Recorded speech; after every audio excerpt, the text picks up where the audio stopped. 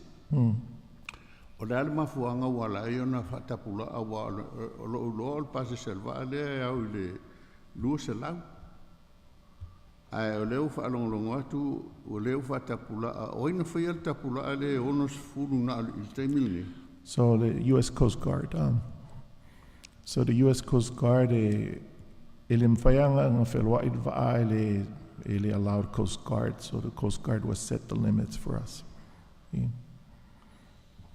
O le aia inga la le whatapula ai pase se leonos fulu na watu I se whai unga tustusia le Coast Guard. Yes. E me whai ona mau mai o kopi o le tusil na le Coast Guard se ia mata ngana malama I mafuanga wala ai ona whatapula ai le Coast Guard ia le ia pase se ia. Yeah, se mai le kusi. Ia, tai o le mele un ta o le fionga le sintoa mai manu tele e al watu le va tau I fafo o le taulanga I whaleasao ia po ofo foi e ofi le va I ofu I te tonu le e tau fo I fafo ai lau pases ia lia O le va le manua tele pa le manua tele. So gaming e mawhai ngalo manua tele I ofu whaleasao o gaming e o close le port ngā kalwai le winds ma le the waves, the condition. But yeah, e foi ke me kapungi whaleasao a kala kau e shift for ile depending on the weather and the time. E are taulanga I tau o avano pel taulanga I tau e mwhai o nālu I le waa le manu o tele I tonu tau ai. I tau. Le wafu le tau. Yeah, o gaming e le mwhai ngālu kong le wafu le tau. Aisea? So le wafu le kau e kaunga ko e dredge. Papau. Yeah, it needs to be dredged. It's a federal wharf pia o ofu, but Faleasao it's not a federal wharf. But my understanding is nga kanongoa foi report the Army Corps with regards to whether we could dredge it or not. They came back, I think it was in 2020, end of 2024, that the wharf is still at the right conditions it needs to. So we're going to go back and push that to dredge it. E ola ia so malu e le mwhai au na alu tutonu se wa. Ai al tali mana ia le tati ngā e mwhai na alu tutonu I ta ulu. So if I go fie le tali ngā langa e le umikele ngā wa o tati ngā pe e ongo koiki less than 70 feet long. O le manua tele, it's a lau whātua whiku le umil wa. So me la ngai whengo fia le landing craft, e sao le lea le sunga le chairman. Ia, o le mere pole iai o le saunga le mu o tangata, Awa a whaila lewa lotu nei le manu o tele tau I whafo whale asao ai o maia a lia e lau lau. E leo I eise wha maoninga al Coast Guard e sesio a lia nei e saonga le mua whaia ngā ruanga na. Tal tono o e sao lau tala le whai atu. O whawhewhea lana wha o ngā o a lia ia e lau mai ia I auta matanga. Ai maisa ia e tangata. I le aluatu leo le waa ua o whawhewhea ona ta lia o le nā mea ua siaki ia a lia ia pe saonga le mua whaia ngā ruanga le. Ua alu ia se se o Coast Guard e whaia ngā ruanga na. Yeah, so say whaikolo kalafa per tania. So a lot of the issues with ta'u, o mea inga kupu mai aso, it's been the past. This has been an issue in the past that I've seen in port.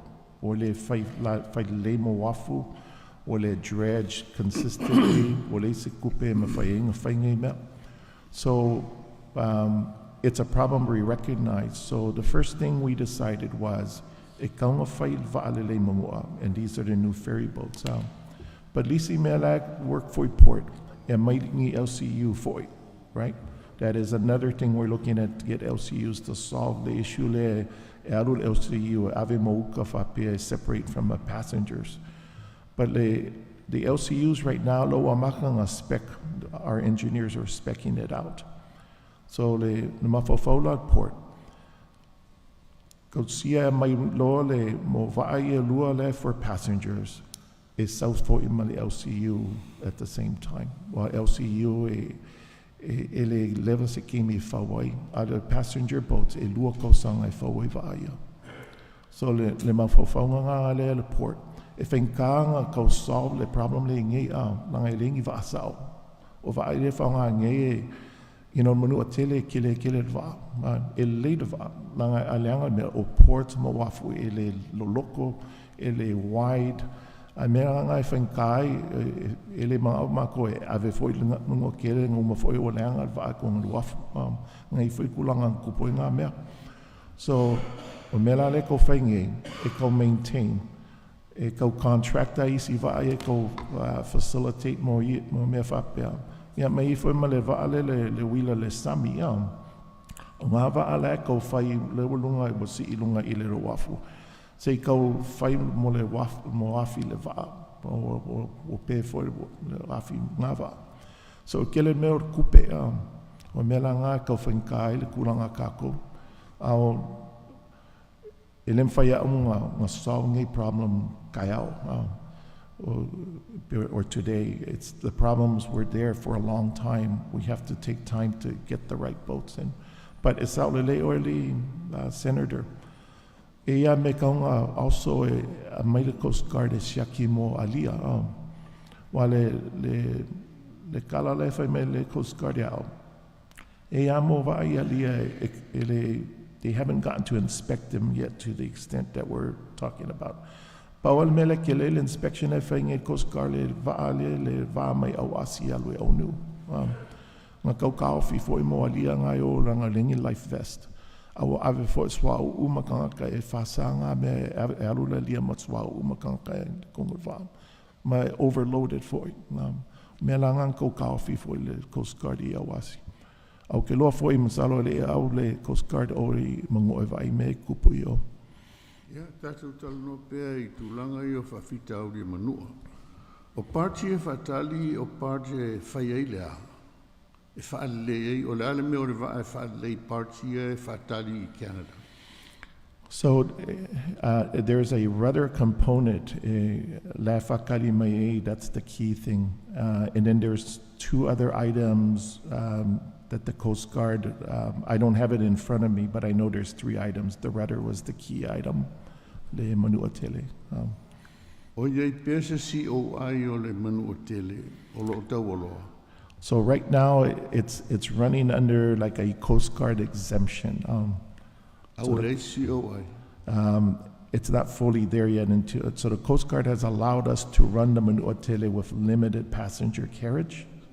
That's 60. Mele allowed Coast Guard coming in. Ia, e popole tele la le mauta I tūlanga ia wa leo whaalongolongo atu. O le au o tau mawhai e whaangale waa o le alofa I tangata manua a olo o iei whaafita uli ono tu tupu mai ai ni whaalewe lave. O le tūlanga na a whai e sa o lau whaamtalanga lea sa auto mata ina tūlanga whaafita uli e le o atu le nofo inga. O le ale mea na le ai e matua le ai a se tupe na talusanga ina e le malo e whaapea e fō I ai se mea o whaafita uli a manua. Ai se a.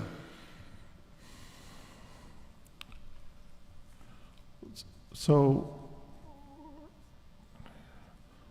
ngā whai foi le budget report.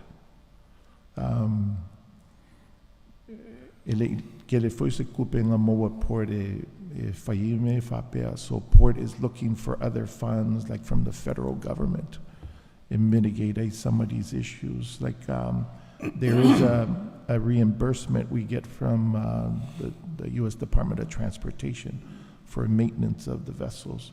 But we have to spend the money first to get the reimbursement.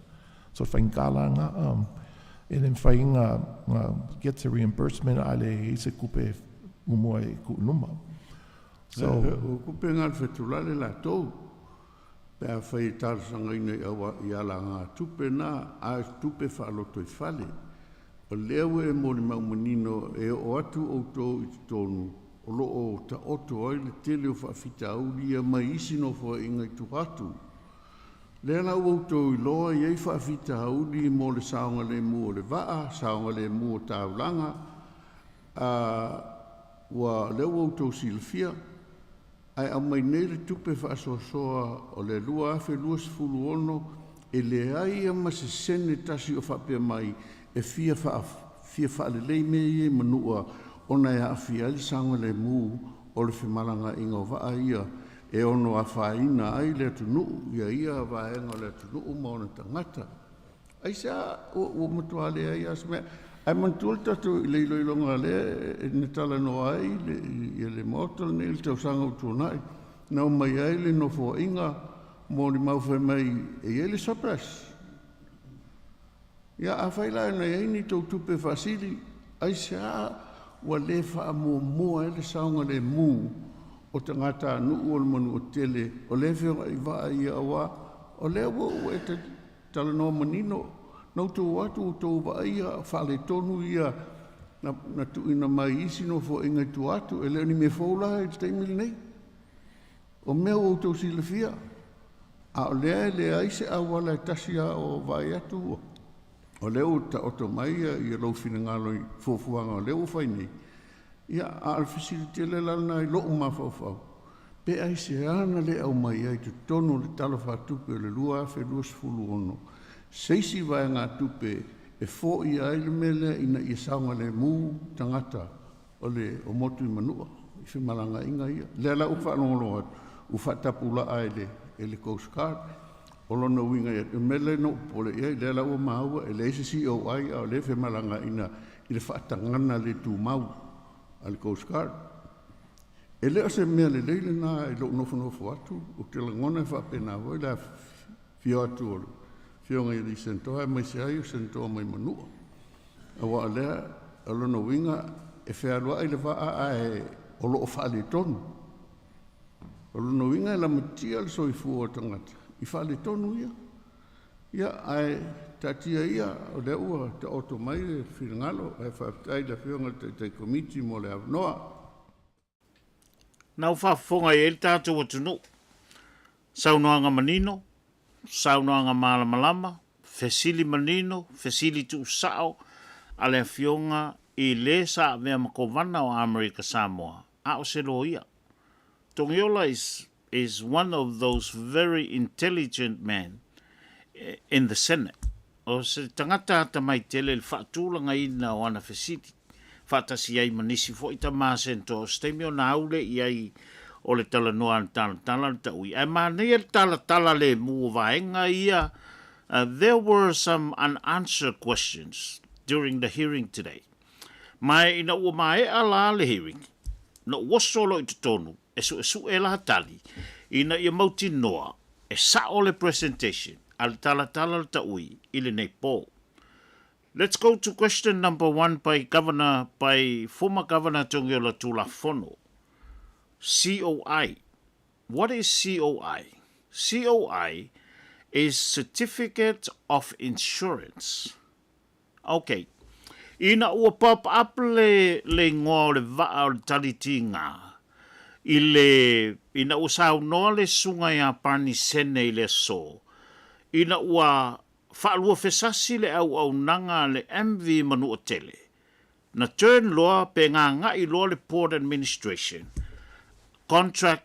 Temporarily contract the Talitinga to serve the Manua Islands i le Laapui'S po Kakos. Okay. Ina ua mention la le Talitinga, trika loma le Fesilia Tongiola. E ai la se COI o le Talitinga. This is what we found out. When I investigated the matter today, o le mea lena mauna o mawaina, o le i lalo le pūlenga po le whaatautenga le Coast Guard, taluai ona o le taliti ngā e le o se vaalau pasese, e le require tele i lalo le taitai ngā le Coast Guard, o ngā umia e le vaa le taliti ngā se COI, po o se Certificate of Insurance. E pia te au e pei ele sanga tonu talin tu ina mai. Ai pei tai, na whao i loa manino mai, o le talitinga, o le vaa, pau lavala na ngā luenga o le Laapui'S. Mai e le matuama mafa i le sirsila al Coast Guard, i le COI. O le COI, po le Certificate of Insurance, e a ngai tonu i vaa lau pasese.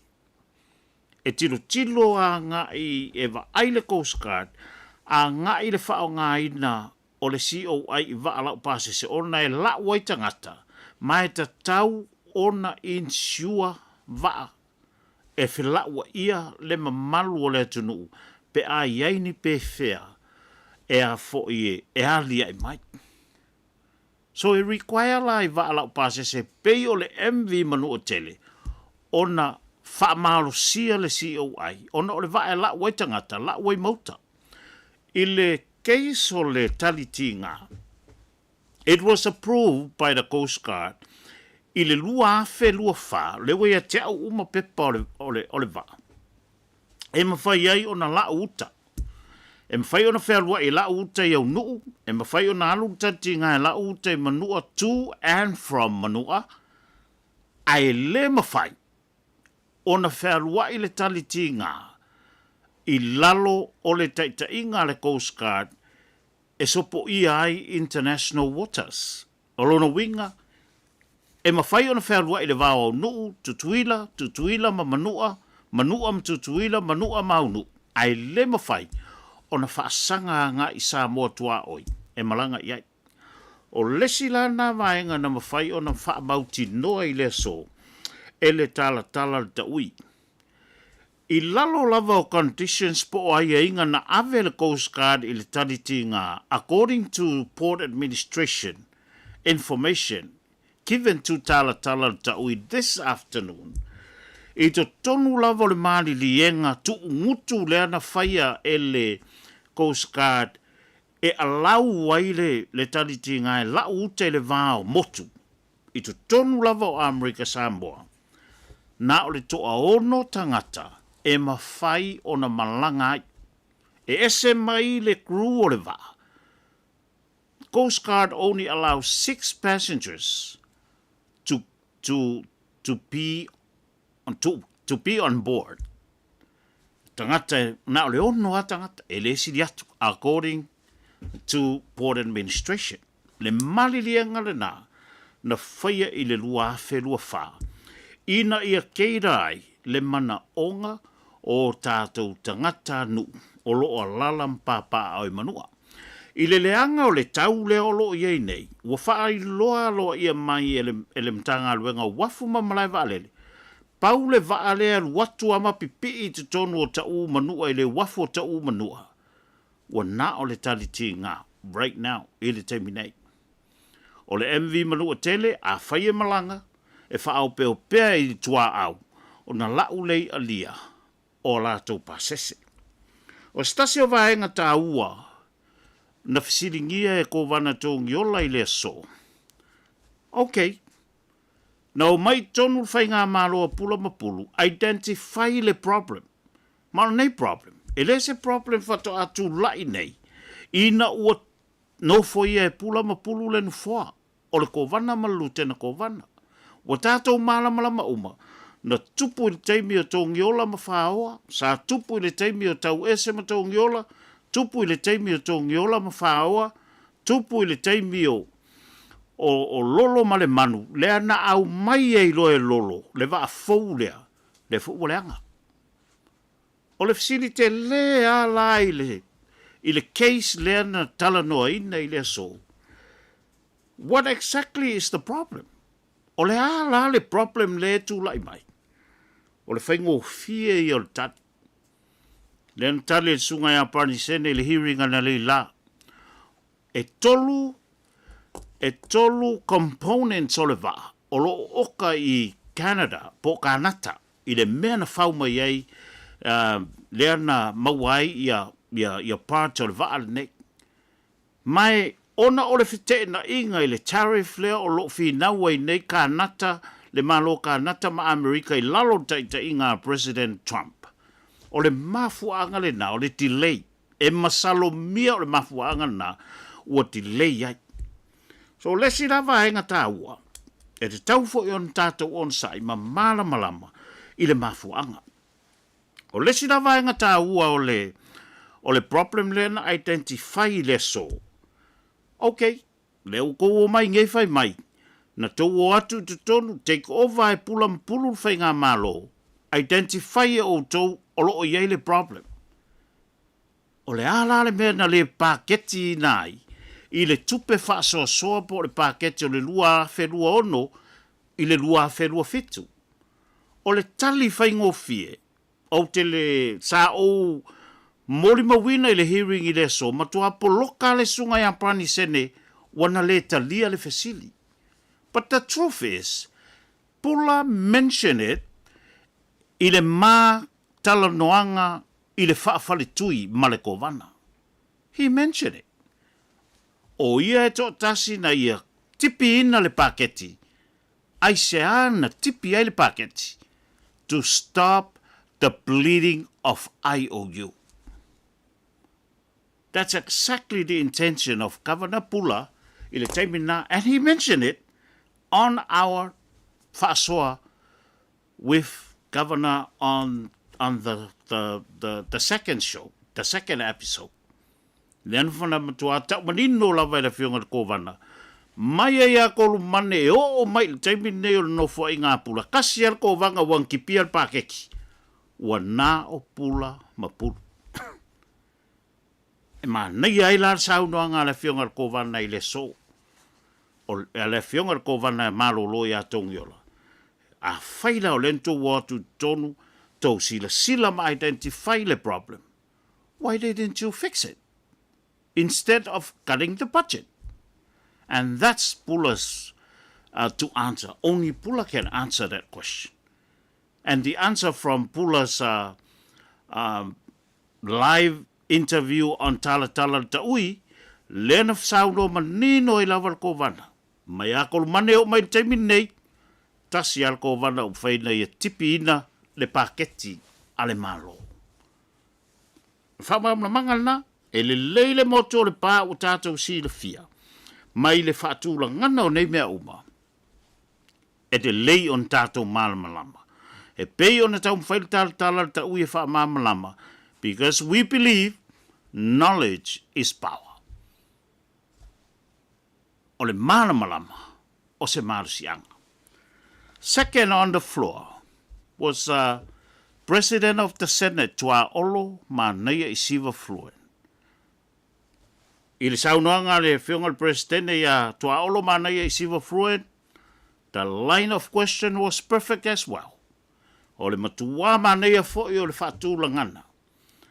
And seems like tua olo agree with the master plan. Ma o se vainga le nei, I le talanoanga, ina ua fisilingia, ma ave le avanoa I le president o Senate.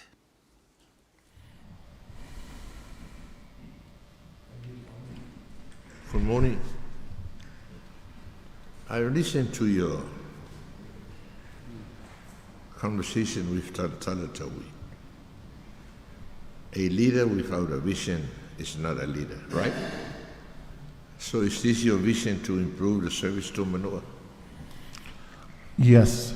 The unfortunate problem is it takes time. O me kung ka foi milionga kala more things I made Army Corps engineers. It takes time. But the vision.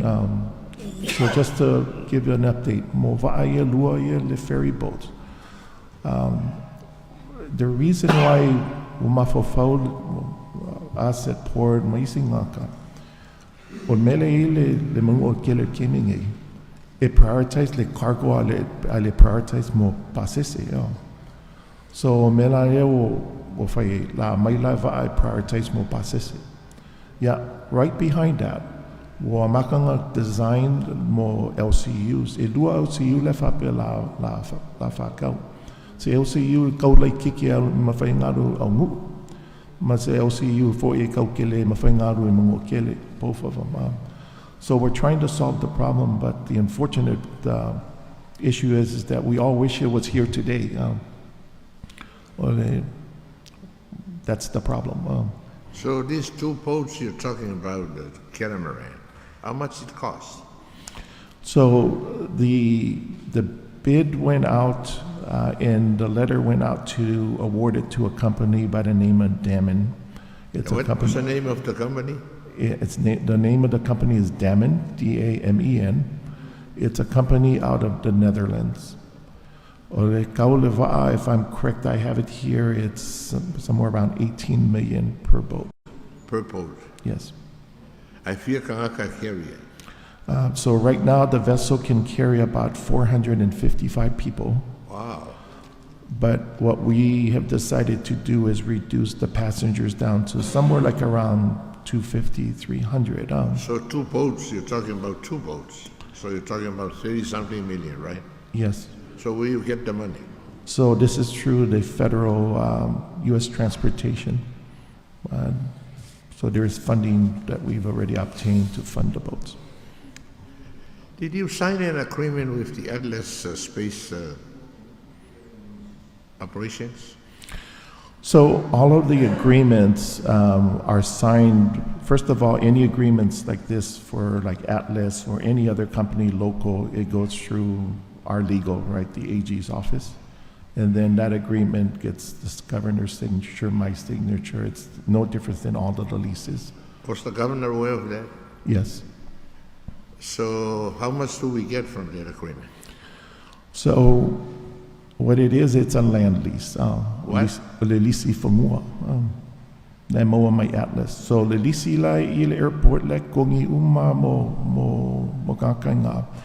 It's about 66 cents a square foot. Almost 66 cents the square fuku. O le lease la le wa fai Atlas. Nga le limas, nga le iwa se lau square foot na le lease la ko keming e fai la kodesh. The lease comes out to roughly about 26 cents a square foot. So the kupela so mo lease land lease everything is so we go operate a level Operate. Yeah.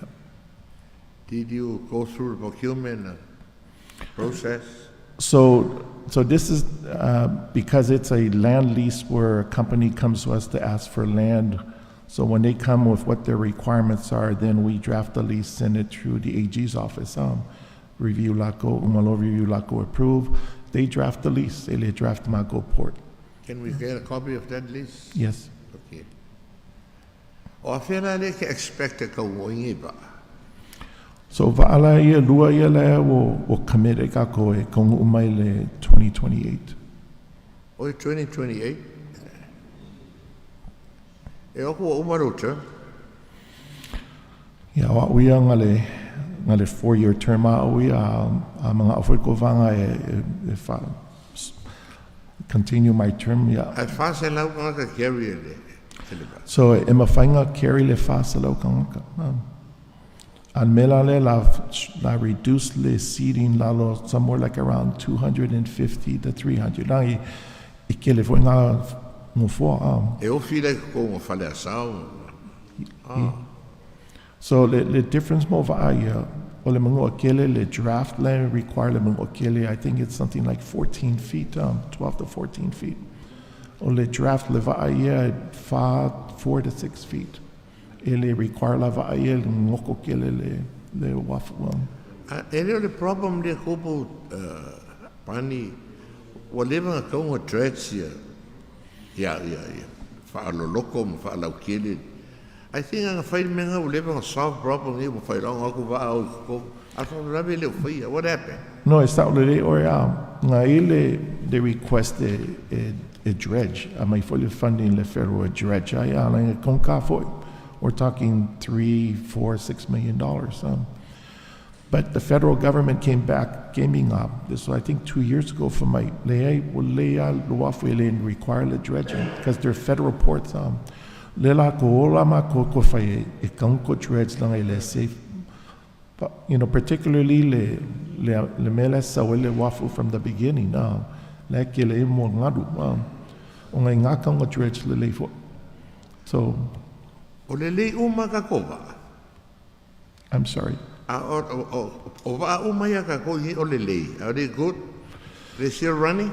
Yeah, so o gaming o manu atele o le sailele, no not the sailele o le isiula o le vaai lua lenga mai Hawaii mo tugboats i lua o le lenga mai foi.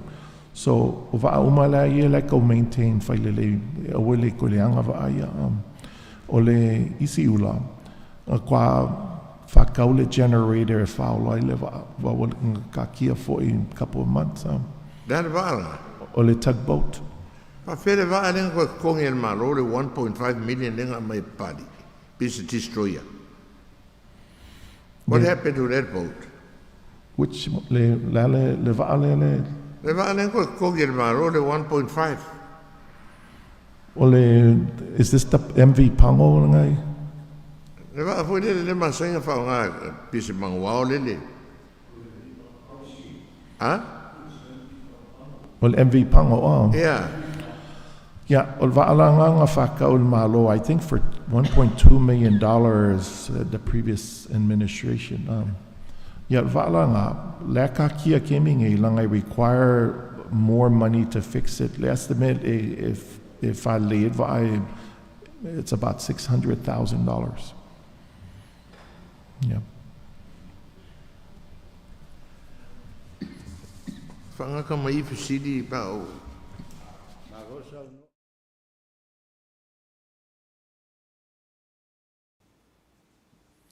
Nau whafonga e tātua tunu. Nei a fo i le line of question e la fionga le presidente. Vaenga tā ua e fia whaamanino. Pei ona fisilingia e le fionga e atua olo. O le fisili tā ua i le fisili e tua olo. Lesi o ana fisili tā ua. Lau sunga pani sene. O le lei uma tātou waa. O le tali whaingo fia le Talatala le taui. Whaftai lau a fionga le sentoa mo le fisili. A o le tali le Talatala le taui. O le tele i o tātou waa. Ai tele atu waa leanga. Nai lo waa le lei. O le tali whaingo fia na le fisili na. E tele atu waa leanga. Nai lo waa le lei. O na fisili ngia lola i o leisi fisili tua atu. I le ilo i longa lava le na whai le so. What happened? Tātou toi foi lea i le tala le taui. Poor maintenance. E le mafua mai le tua i alwhai ngā māloa pula ma pulu. E le tua ia fo se fai ngā malo. Ai tātou te tilo lava tātou. I le history, po le tala anga na tau nuu ai nei mea tō tino i 5 o le malo a Amerika Samoa. E le mwhai ona o whai atu. A mea la o le Port Administration wa whata mala na insinia i le tausinga o waa le ai. O le whesili, o ai e ona tonu le matawhai oi, ai se a ua tupu la ia ai pea le te leo le whaafita uli le nei mō manua. O vaenga tā ua ai e tātou te sida iai, lea sa tā ua le sunga ia parni sene. O le maintenance, le mai numero tasi, o lo o a awhia ai, ia le tūlanga o le tausinga o waa. A whaila o le maintenance e le o iain tangata ngā waa e tausia waa nei.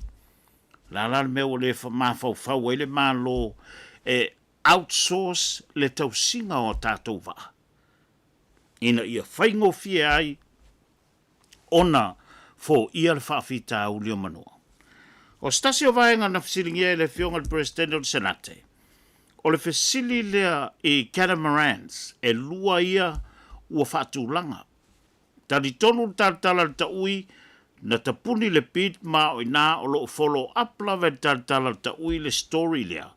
Ona o le talatala le taui na mua mawaina le whaatala noanga, na mātou mawaina ai, e lua catamarans o lo fuafua e whaatawina. Lea ua le bidding process, whamaloa trade sunga ia Fred Ledoux, ma le vaenga le procurement, ma e ale leima complete le process, lea ua tātou mautinoa, wa ua mwhai on tala noa whaalau e tele, 10 miliona le tau le catamaran e tasi. O le ale fafo na whaafita auli, o lea o maea ona award le pit, ma ua manu malo ai le company mai Neverland, o le Damon, o le company le na, o lea o le ao lātou fausia waa, e te luas full farmasina, e fausia ai le catamaran e tasi. O lono winga e lua waa, fau tasi a catamaran se lua, e patino, mo Amerika Samoa.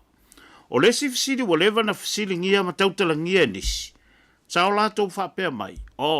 Ia le foi la o Amerika Samoa e whaatau mai i a second hand boat. Po o use boat. Po o use catamarans. E servinga i le vao manu am tutuila. Le o tātou mauti noi le so. E le o ni use boats i a waa ia o le a au mai. O le fisili te le la lea na surface fo i le hearing i le so.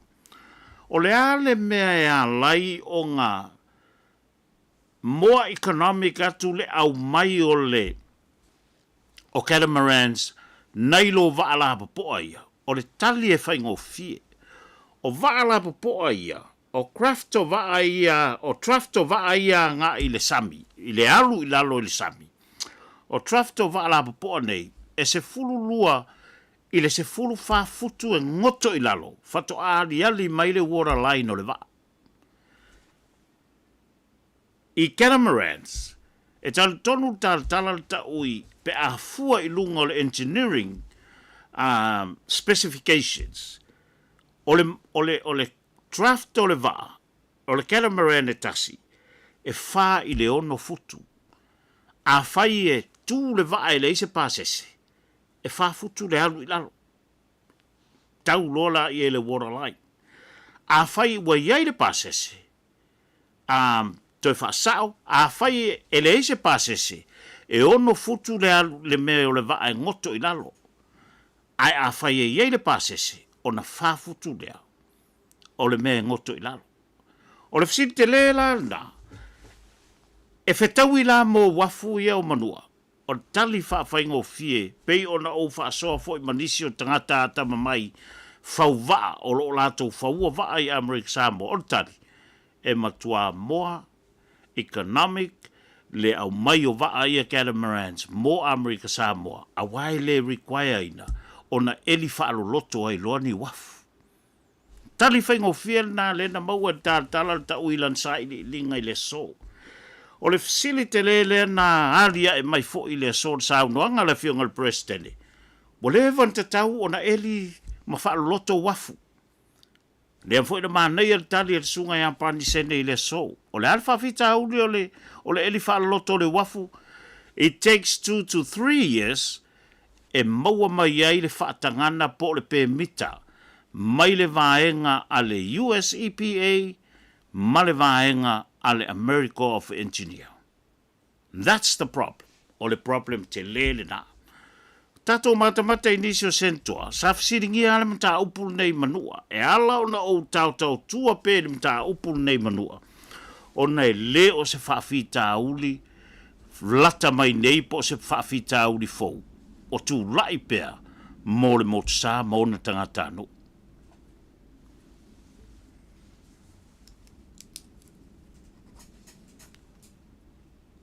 Alo sau no elo pionga sentua. O pionga sentua ia olo. Patai atu lau pionga il mole vanoa. Patalo vad foi la sua sen. E ke le ofisili o mal malama ko ofisili a pionga sen koa. Au ko fia foi ai ku le safety. Le mele e va fenga addressing le ongoing issues there with unloading. Wa le o e sa no fa fika uli wo leva. Ke me kula mai foi o ko o le va fa fika uli le so e seems to me ho le se prioritize ho le ku uli le vale o mangu ole a me se safety o kanga ka funga solo e o le foi la mai ka ko va fo wi ka sul val milion al ka o le va a le foi le addressing le fa fika uli le o i stretching o wafu ia so can you find from mai pe these new vessels in failang solve the problem le So o le kupe e whakaue mo vessels ia e allocate le maloke le amlika just for the ferry boats. E le mwhailanga reallocate kupe e whaue nisi mea ngā waa me le allocate ai. Ia manguila ngā mangua o maua kupe e whau a maiva ia. O waala ia, unfortunately, e lua kausanga e whaue wa ia e le mwhainga whau masinga kasi ia. So, o le allocation a ngā waala ia la whaaluluma. Ia, o lisi la fufuanga whai, la spec for mo LCUs. E mawhai, so le LCUs la le kau spec, e le ngā le ave mo uka, o uka ka ua. Ai, e kaunga spec mawhai ngā ave passes me salo e ongo pe lua. And the reason for that is, e mawhai ele malo kele ngā kongi le maintenance mo wa. Longa a carry mo passes e mawhai malo kele ngā reimburse ma kongi le maintenance mo wa. Now, with regards mo le wafu ia le dredging, o me umala whai at port e ngā yoi uma mea e le whape ngā whaai e whai la wa maka whai ngā whai fufuanga, how do we dredge the port and fix the port. Pea i ofu o maka ngā whau le whale mo pasese au. Ia la whape whai la whai mo whale pasese whale a sao ma. So me uma ngā ngā uma ke me kasi. A le anga lan mea. Mo me ia whape le dredging, it takes time. It's submitted per mika, it takes time for le malo ke le approve. Me langa e whankanga whai e le ngā yoi me ia langa it takes time. A me uma ia le whanga yoi uma port. Wa e ka lofa foi au ka mangu au foi e so e lo ku mangu, right? E mama mai ka ko ia o ia lo kinga so mai lo senga lo grandmother so mai fale asao. So e lo motivation e ka fai le me ia va ka ko mamangu in terms of transportation. Malo va fkai. Yeah, I commend you for your hard work. Nga kam fai mai ia al fa fika uli lo mangu. O ka ola mai ia fa longo o fa fika uli ia. E se a foi se long-term plan o le vessel plan o le vessel sustainability, mele o maintenance, wal mele e ngal whakau mea le waa, lua kausanga wa kufa mea le wakuku o misi o ni le part. No, sa le le au e ia vaila ka ko le sili, MVC le ka kia ia. Ngā mai ale manu a tele ia o le whanga le MVC le o pala o le anga, mau wa. O so, o lo o le kulanga le e au Keming Airport. A le mwhainga maintain mea, o le whakaua, mau kupe, right? So le maintenance there will find le priority mo va uma ia. Pea va ia luanga nga mai mei Hawaii. Number one, maintenance. Ngā mai mo parts ko iki 2 milionga kala mo parts ngā mai e service e mo va. La maintain the layer crew. O foi inspect that mo va. Ele mga o e maingi equipment ka ko I fa ko va fo ai le maintenance mo kupe. So Le fa ftai pe kasiara la fsili o va ye lua mai. La so e confirm ka un va ye wa le sa no le 2028 kwa. So le letter la nga issue le procurement CPO nga issue le awarding le company le maintaining nga issue la sufalele len kwa ke mangeya. So the next step la negotiate the delivery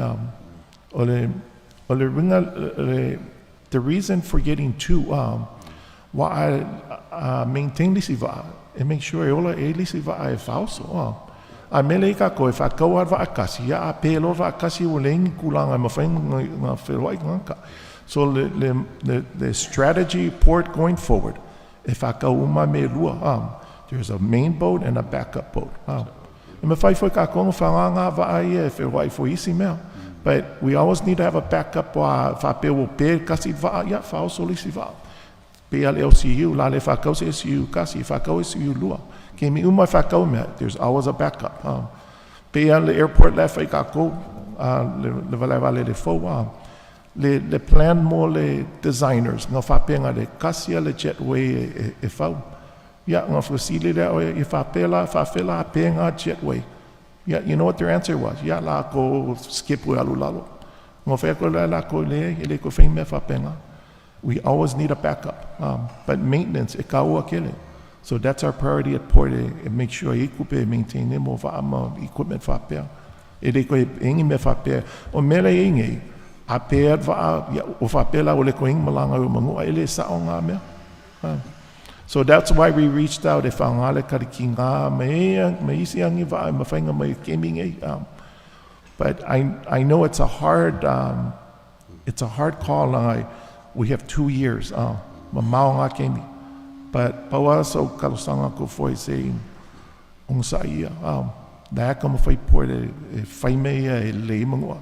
O foi wo ko mai va. Ya ole ko fai kala fa pe ka ko uma foi nga kala o ka ko numa fa pe o ka no pe how often e alu va ai mangwa. Wan mele ko fai ma ko kemi e mo va ai fo. Ile ko ing me fa pe nga kasi le voyage alu le week. But the reason for that is to make sure that the people in Manua know that they can always have transportation every day. That's the strategy. Now, whafonga e tātou o tunu, mā nei a tele strategy at Department of Port Administration. What a vision. O leo tātou loa I le hearing I le so. O leo ua maea o na award le pit po tau fonga. I le company la tau te whaua Catamaran se lua. At the same time, le whaua toi ata ngia mai I longa I le so. O le whoi ua tāpena ia LCU e lua, Landing Craft Unit. LCU o le Landing Craft Unit. E peila o le LCU e teifo linga I le vaa lea o tanti ngā marifoto Samoa. E lua la ia LCU, lea na tā ua le fionga le whatonu, o lea o lo tapena mai, ma o lo o brainstorm I le teimi nei design ma mea uma whapena, ina ia tala whengai, ma maua design o le foto Samoa, ma le taliti ngā. O nei LCU e lua, Landing Craft Unit, e se lauluas futu le umi o lesi. O lesi LCU. A o lesi LCU e fitus fululua futu lona umi. Ai se ai e ai design ma sizes ma le umi, le length po le umi o LCU I e lua. O le tali e whaingo fie le fwoi na maua I le aso I le hearing. O le LCU 120 feet e tautuaina kako matangata e to ono pese furulua e o I lunga o le LCU 120 feet. Le se lauluas fulfutu le umi. O le hale mafuanga e lei tu ye pasese ye to ono pe tu as fululua o le mafuanga ina ia fosi ai le Department of Transportation and the federal government to provide funding for maintenance purpose of this LCU. O le LCU fitus fululua futu lona ubi. Le fo o tato manino i le so o le vaalea specific lava lana au nanga mo le motu o au nu. O lono winga. I seis whamtalanga la tamai. O le amata fo i ona whela ua i ta vale au nu. To and from au nu. Ave i tai lua masina a mai e service koe ku ilunga mai ave i le katila e service ai i a toi tu ilunga o le va amato e alu i tai. Good vision. La nei a television. Sau noanga le fionga ia ngau tō te pala i e to fau. E le o vaa le problem. O wafu le whaafitau. Let's take a look at Ngote's pala i e to fau statement today. Ya, van limne, fiatu le fionga presidente, talo foi malu fionga sentua, ya kailo fionga te komit. Kau fiua kau popo e polan mele e sango i kau ke komit. Ele na fu kau kalango ia mongo. Ole besidio nga ta ua la u falongo loko. Ele sim kau fo mele fa mongo. Porque le yo kovanga ngomai me mongo. Ele so vinga la ko le problem le fa mongo. Me vela ka ko ni aso le karango ka ko policy mai ma fo le. Ai o gai fa fonga me fa ton o mele mongo i mongo o awale o i mongo. Po ala bala ka kamilong ya ka. Deu karango ka ko va a fa fa la va fa fe ngo va.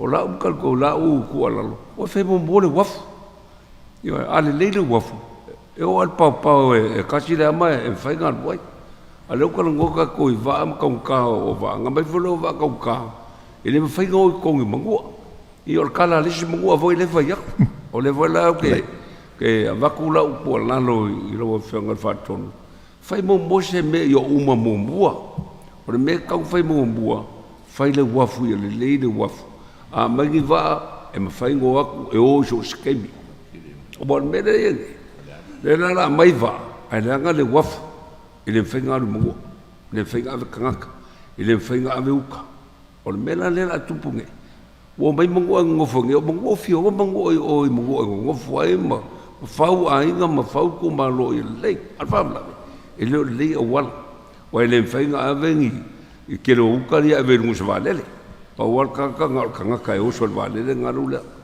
ya ele fenga lu ka o i mo se lo nga ave uma ngau ka yang sa we ave ko sei ai ngam fa ai mal ai ala tu ala va ku lo sunga faton fai mo mo le waf e anga fai le waf i ko sanga ke le lo ke fa pengelo mo fui uma va o mo mai ala nga ka sanga va kala ngo ke ka ko ku pem policy ale je mo ku poi dai ama se me au la u ka sanga fai le wafu ia le mo mo le wafu ia fi walo ka ko fe ai ko foi mo o me o lo mo wai mo ngai ku la ngai pa ko la ko so sanga ku fai pule le o senko le sa ngoa yo mo ia le ia se mo kup ia mal falar Hello.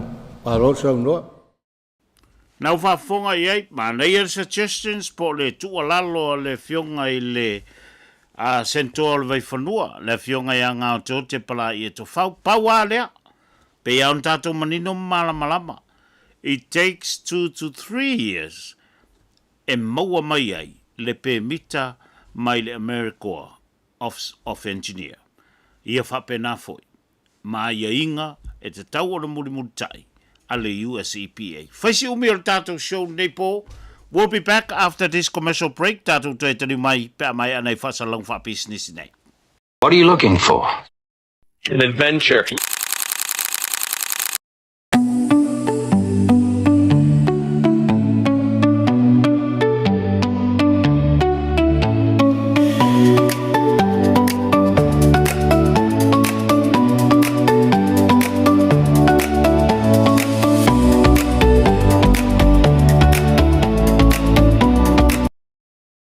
Your next vehicle is more affordable than you think.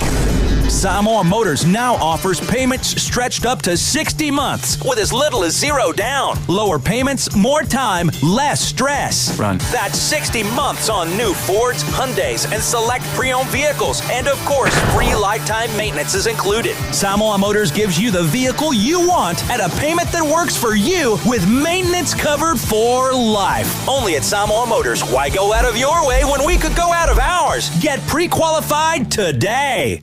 When times like these come knocking at my door, I'm ready to receive what's on the other side with my mind in gear and my heart full of joy. When I'm ready to have a Coca-Cola, I'm ready to open happiness.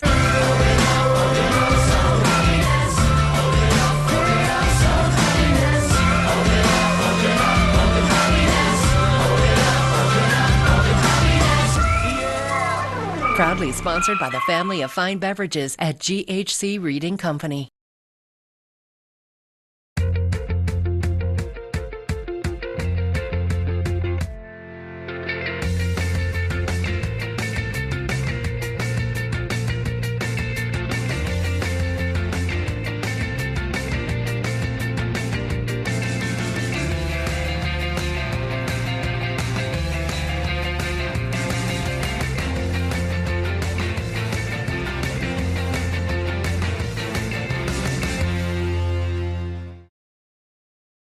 Tala whātu tātou tunu leo tātou toi te li mai mo le whaawawina o le tātou polkalame le nei pō.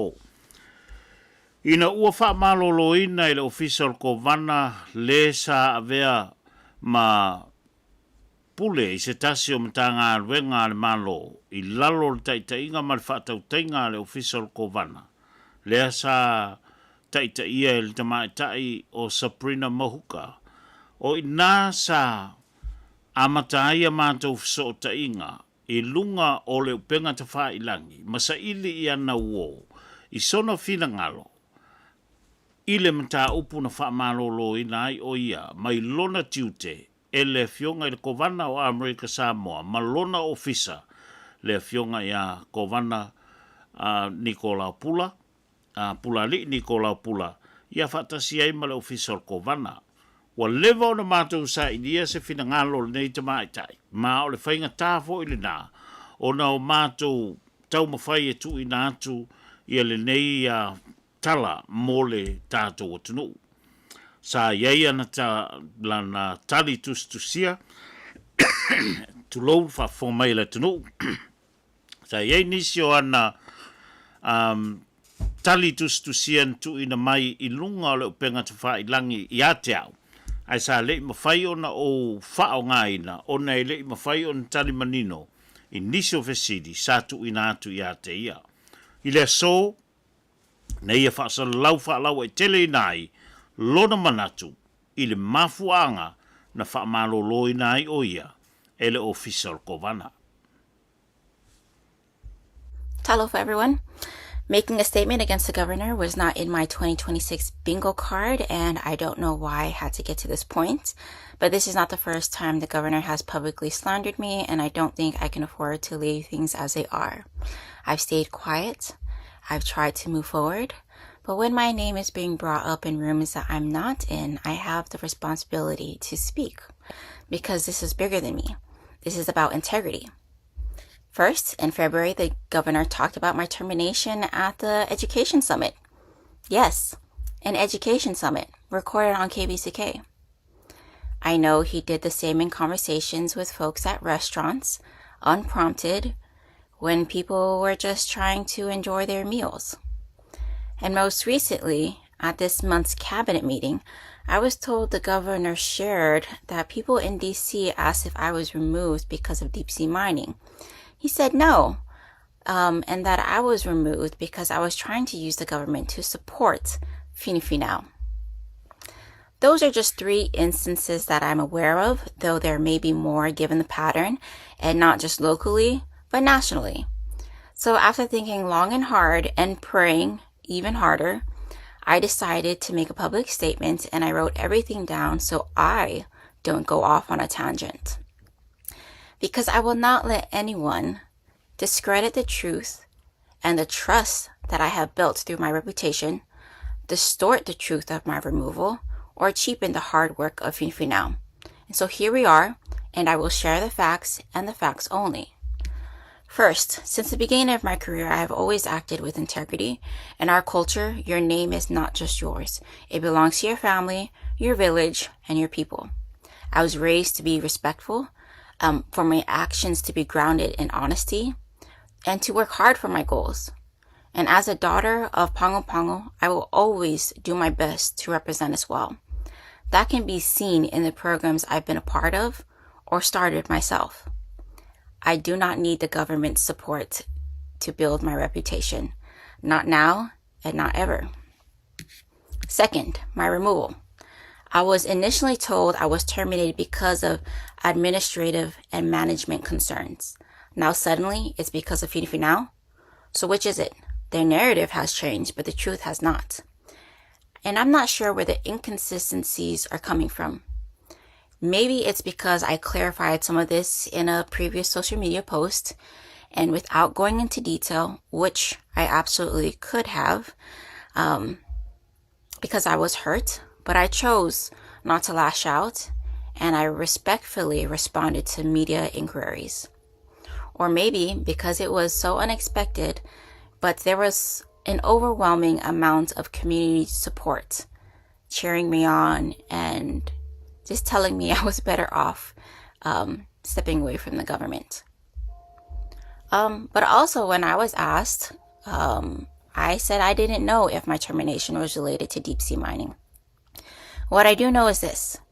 In my role as director, I was tasked by the governor to address deep sea mining, and I did my part. Okay?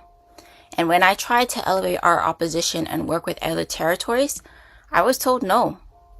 And even though I disagreed, I listened. I worked for the governor. When conversations came up about American Samoa becoming the transshipment hub for minerals, I spoke up, and my concerns were laughed at in that room. But still, that was my responsibility to raise questions when things like removing coral reefs are being brought up. I don't know the exact reasoning why the narrative about my removal changed, but it changed. And at this point, we can only speculate. Third, Finfinao. Finfinao started in 2017, not in an office, not with funding, but with me and 7 students sitting around a table asking each other, how can we do good for our community? And that's where it began, and that's what it's all about. It's with our youth. We pick up trash, we plant trees, we do outreach, we do the work on the ground. Since 2017 to now, almost a decade worth of work. And so for years we were unfunded. We relied on volunteers. Finfinao is built with the youth, and it's not okay to disparage their efforts or to cheapen the hard work that they put in and year out. And even now, our funding does not come from the government. Any supplies Finfinao had, we shared with ASRO, with the Resilience Office. Any partnerships we were already part of, we invited ASRO to the table. Any guests that we hosted, we gifted books or any gifts from my own pocket. And to clarify, we have always been open to working with government agencies because that's the goal. Most folks in the environmental agencies are underpaid and they're spread thin. Finfinao is happy to work with them because it's for the common good. But let's be clear, Finfinao existed before this administration and it will exist long after. Some personal reflections. When I was first removed, I gave the governor the benefit of the doubt. I thought maybe he's only hearing what's being told to him. But if you surround yourself with folks with a crabs in a bucket mentality, even if that's just 1 or 2 people in that office, of course the wrong narrative will be pushed. I asked for an exit interview, an opportunity to share the truth. I offered to share files, reports to help with the transition. That obviously did not happen, and I was told I wasn't allowed in the room because the governor would be too uncomfortable. Now, I don't begrudge the governor's right to choose his directors. That's his prerogative. But I do question this. Why is it so comfortable to discuss me in rooms I'm not in, where I cannot defend myself? Why use platforms like an education summit or a cabinet meeting for something like this? Being a leader means you have the responsibility to be rational, to be measured, and to be fair. It does not mean speaking about people in their absence or allowing biased narratives to replace facts. And it certainly does not mean allowing harassment or retaliation to take place directly or indirectly. And I want to be clear, I'm sticking to facts. I have a detailed log of everything that has occurred, a lot more details than what I've shared here, dated and time-stamped. Can the same be said on the other side? In closing, I thought long and hard about whether or not I should even say anything. Is it worth my peace? But as a teacher, I have always told my students, if something is wrong, speak up. Respectfully, but speak up. And I believe that even more now, as a mother, my daughter will be raised to speak up. Because at the end of the day, this is about the example that we set. As leaders, no. As adults, we have the responsibility to be better. If you are in the position of power, use your authority for good. Your words and your actions, they have weight. And at the end of the day, it's because our children are watching and they follow our example. And that's what Finfinao is about. It's their future. Our actions, our decisions that we make today are for them. That is the legacy that we leave behind. And so that's all I have to say. The facts are there. And regardless of how my statement is perceived, I will remain professional and respectful, and I hope that we can move past this. I'm very glad she finally speaks up. Wa o matua fia, ina wa o mori mawina, wa mawhai o na tūlai Subrina, tala noa mo lona lava tangata. Mawhai loa, lona fo I tari tonunga, I le mafuaanga na mafua ai o na whaamalolo o ia, e le fionga I a kovana pula li niko lau pula, ma le ofisa o kovana maila na ngā ruenga. Peitai, e lua sides o le story. Ina ua tūlai mai le whaamalolo ina o le sunga I a Subrina Mahuka. Sa whapea loa, ona o reach out I le fionga I le kovana. Malona ofisa. Sa whapea fo I ona o talanoa I le tamaitai o Subrina Mahuka I lunga le messenger ma mawhaasoa ai I lana tali I mafuanga. Peitai.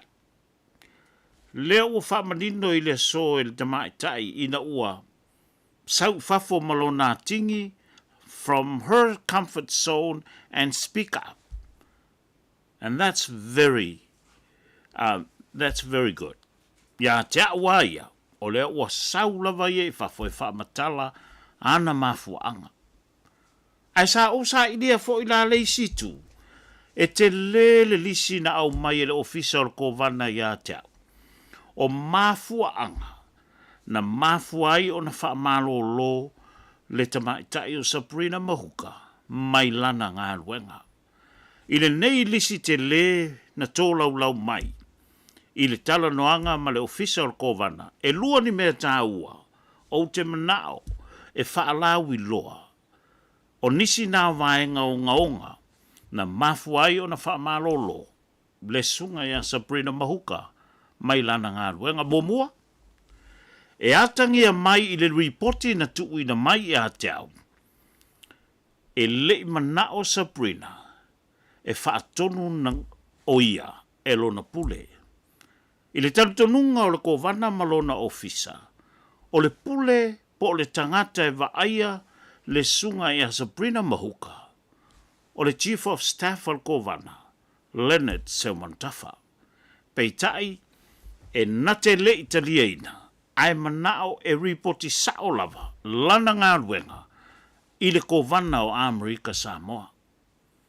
Lesi na point na au mai le official kovana na mafuai le fete nai ona ua ia le taliaina le aveo le sunga le Chief of Staff mo na boss po o lona pule.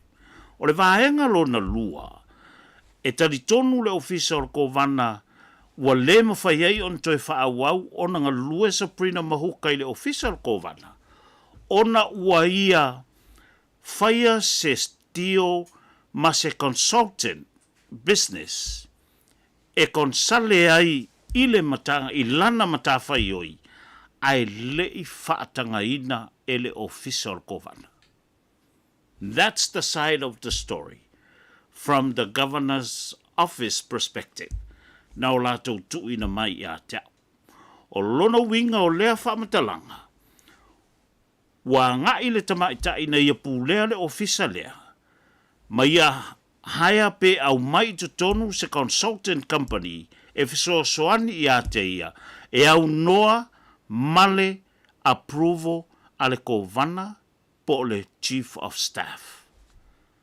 Ma le unga lana o le nei story. O leo o sau i whafol tamaita i o Subrina Mahuka e whaailoa lona fina ngalo, malana fo i sai, ia wa uma fo i ona tu ina mai le official kovana ia te au. Nisi o points ta ua, ma mafua anga, na wha malolo ai, Subrina Mahuka, mai lana ngā wenga. O lo tātou i ei pēa, i le nei vai tau, o le tāpena pena ai mō le whale laua singa o le to ia Lolo mātalasi mō linga. O se tamā sa tautua mō le atunu. Mai pe lava no whalau do atu i teimi o sola, tele ni teimi sa o whealua lua i ai. Matala noa i tangata sa sili atu o na lata lata, lo lato mafuta i le kovana, malo lo manu malo. Po le to whae to ia Lolo, lea ua wala au mwha manawa i le tua ngā luenga. O se tasi o tangata sa loto i le tele o whaai unga whai, a le tō whae to i le teimi nei no fo i aile no fo tā vita i le lawhai ngā malo ma le manu, Lolo ma le manu, i le lua afe se fulu tolu wha solo mai ai, i le lua afe lua se fulu. I le lua afe se fulu ono, o le tō whae i le to i a Laapui'S, a o avea malo i sili a le malo. O se whainga le nei, i le Talatala noanga, ma le tō whae le to i a Laapui'S, e le asalo wa lele ale, i lona fo i mafutanga, ma lana mafuta atu, i le neita mā ua whailangi le wholaunga. Taftai tele tau pa u, o le i whatalo whaatu i le pa io sio tātou atunu, le neita e au, o le awhiawhi fōi, ia mua whele nei a manoa e Talatala noa ai. Ia ona o le wala au pa ia le atua i se tasi e tāua tele i le whainga māloa mwika Samoa, ma to tele o tātou sa ngā lue whatasi ma le to whale to ia Lolo, whatalo whatu ai le pa ia o le atunuu, o tapua i mai i whanua ma lawa ma maota, whatalo whatu fo i lau sunga vi ia le li i ua. Lewa fo i aso le toe whatasi, ia le uam whaia i le tual nei a vanua tātitala mto mai.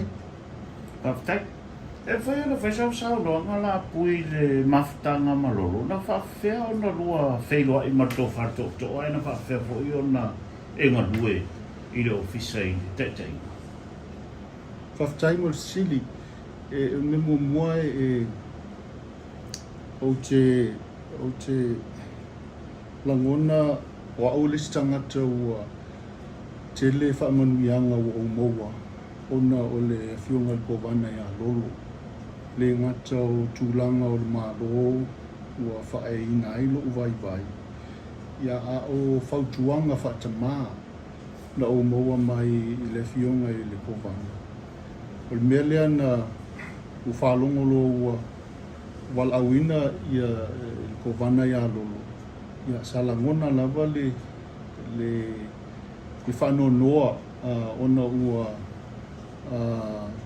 batu watu se tasi o tamā sa o whaamoemoe e o mai lava i le ina ua o ese ma le ofisa e le motu le whelua inga whauwhautua to ina i te au e matitala noa lava e ai lava noa a ole amatanga o le ma whelua inga ma le whiunga le kovana ia Lolo taunu maile no fua inga Lolo ma le manu le lua afesu tolu o unga lue wa o le suilo ia sili i le no fua inga a le whiunga i le ia foa a lo ia sili a foa. Ia. Nga marole tongi ola mwhawa. Le ai o le o sa tofia ia a foa e whaima lo ia sili a le whiunga kovana ia Lolo ma le manu. Ia ona sa onga lua lava la i tua o le tele se wheloa inga ma le kovana ia Lolo. A peitai, ona o tūlanga nei, misalo e mwhai ono whape atu ana le aile whiunga o le kovana ia Lolo. Whape nei ua tati le tala noa whape nei. Ona o le mafuanga le nei. Wa ue ili mafuanga na o toi fo ima ia i Amerika Samoa, misalo le toi pose lilo i le atunu. Sa o toi fo ima ia tau sisi o tina ua. Ona ua whata o tolia lo na ngase. Ia, sa au sau ma ngā whapenao na ma ngā lulue ma si o tina ma tamu whai. Ai peitai, ua le tusa ma le fina ngalo le tua wala awina le soifua o le tina. Ia ona o tapena rola ia o la au tue foi. Wa aula le nei ua o sauni o tue foi le ngaluenga foi sa o fai ngaluenga i fafu. Ai peitai, ua tal no mai le tamai a Lolo ia teau. Ia ma tal sanga mai o te onsai. Ona o le o iai le tal sanga le afionga ia hafua. O le a se atu le tofisin toa o le tumalo. Ia le alana tal sanga mai ia ilko vana ia te au o te onsai. E taita ia le ofisa o Lolo ia sila. Ia e ui lawa na whainga tāne i mea ma sa o nau foi o te trofeo o i Amerika i le aluenga ia ma temi foi nā o lo o iai foi ia si o wafine ma si o tō lua i whafu. Ai sa whapena lava na o talia ma o ngalue i le aluenga. Ia e peila o le mafuanga na ia tia o te e o tia ai lo o anganga ma lo o loto. Ia ona o le e peia ia te au ana whaapea e le talanoa ma o malolo ma le whionga ko vana i tūlanga le ngalua. O te le loa pol temi nei o fo i mai i Amerika Samoa masalo o ta asela vai atu nui ma mao ai ona o tūlanga na ma ala mo saunia le tua mo lo utangata i le ise ma fau o le ao o ia tūlanga i peitai e credit te le au ia le whiunga ko vana ona o le awa noa ua o maua ia ma wātidi ai lava ua so o mai lava lo ia sili ma le whaamatai e a inga ia ma tautua i tono le a inga ia ua whainga tāona toi kaise fuanga ia ao le peo le matangana ma futanga ma le a whiunga i le kovana ia Lolo o se mafutanga whaatama i lo nā tali o se mafutanga fo e teimi e o sovale fo i le tali ia ai tu mau lava na whautuanga ina wenga lue lai lalo kovana Lolo o ani milestone mani mea na e o ina mai ile ngā wenga e se ala le wa whaatama i le tali e se tu alalo wha ainga ma le wha le wou a rea lawa e ngalue roi lalo le whiunga kovana ia Lolo o ani mea na achieve le nā taimi a wafo ini mea na e o ina mai ile leadership a toto whaftai e tele awa onga le leina o moa. Msalo le e tele ia mea tāua na mwhaiona whaataunuina e le whiunga il kovana ia Lolo whapefo il kovana ia le manu o la nofua inga kai whaatasi, ngā lue whaatasi. Msalo a o filifilia se ngā luenga e tasi o le bank, o le whaatuina o le bank. E o mai whainga malo o se nofua inga sa o mai vai temi whaingta. E o mai ua longo le o ese o le Bank of Hawaii. E o mai ua matona uma le tele o isi vai ngā tupe na na whapena o na manui ai le whainga mana. Ua longo mai la le penka wawa i o le au isi, ia o isi inga luenga whitaanga sa whia ngai ma le kovana, tamu whainga i tā ofi le penka. Ia ma tamu whai e le penka le Hawaii, ai tamu whai e toi whaatu se penka fau. Ia o le mātou ofisa, le ofisa lo ia. Sa ngā lue mālosi le tamu whainga sa ili se awala e sui eitu la Fono, ma tamu whai e whaatulanga se bank mo le malo o mi Samoa. Ia lea ua silsila le tunu, o lea ua tula e mai le T-Bass. O le T-Bass o le bank na whaatu le malosi o le kovana e alo. Me moni lava na o lona whinau, o lona loto mau. Tele foi temi sa o whautua e le mwhainwhai tātou se bank. Tūlanga o tūla Fono mea pena. Ia ai le ai e tasi lava le whinangalo le tō ina e whatau nuu.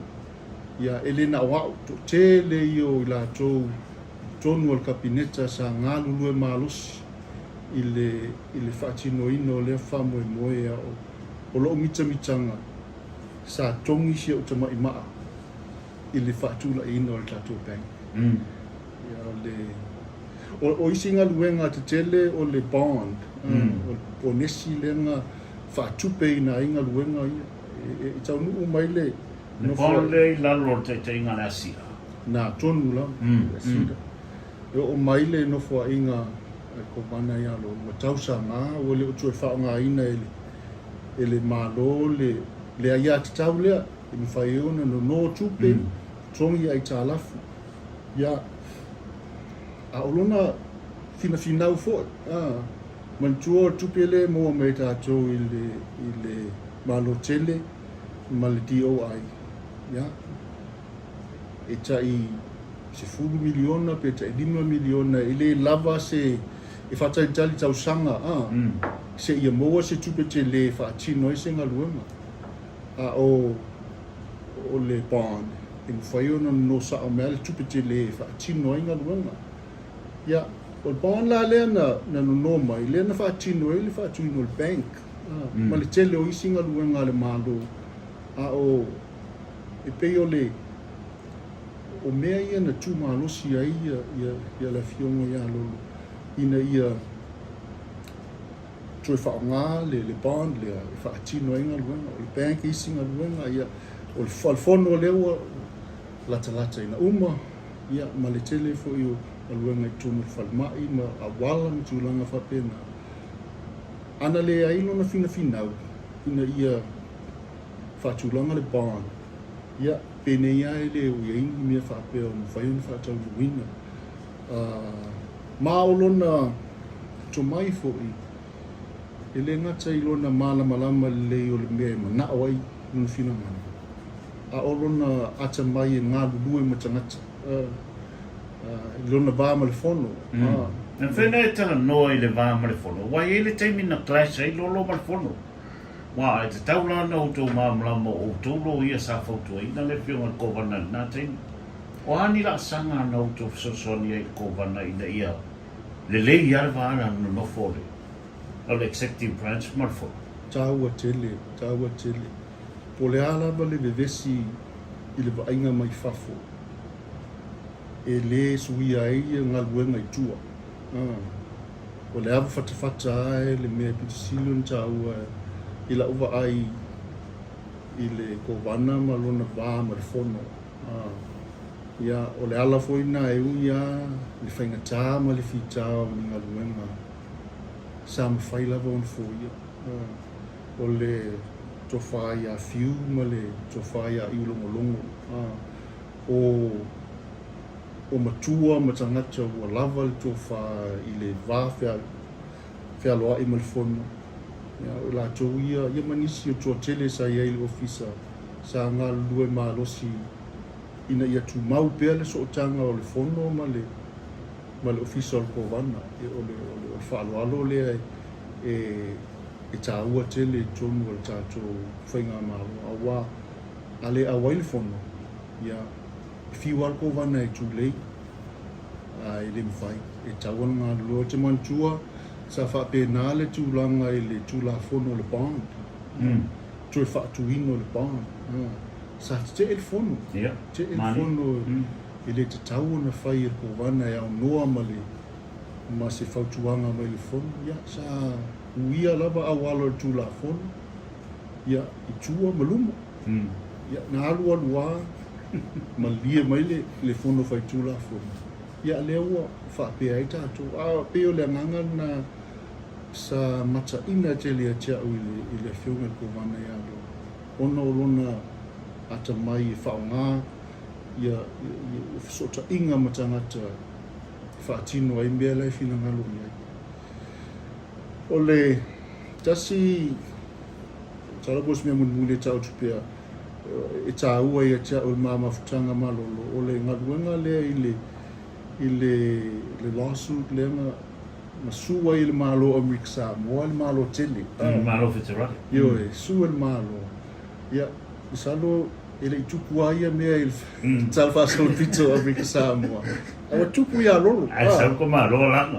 Tupu ile fionga ko vana ia lolo. Ona ua sui ele malo tele ia tulafono e faasino i o ngā sami.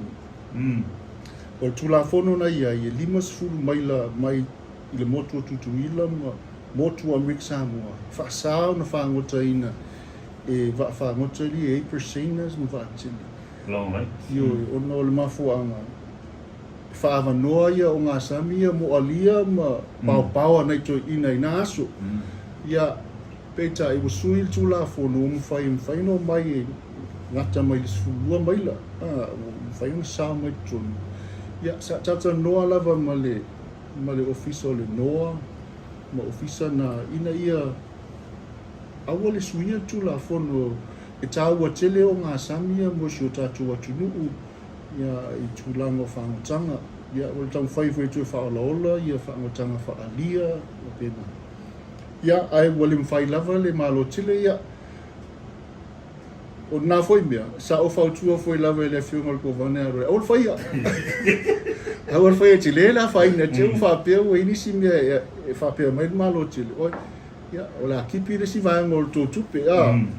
Ia ele ai e nau lava le whiunga ko mana e whai. Ia matua o losu, sui malo tele Hawaii, le Federal District Court i Hawaii. O le taitonunga o ngā sami ia, e le ngata o le tulafono na iai. Ai le, si le fia to tele tato tunu o le deeds of session.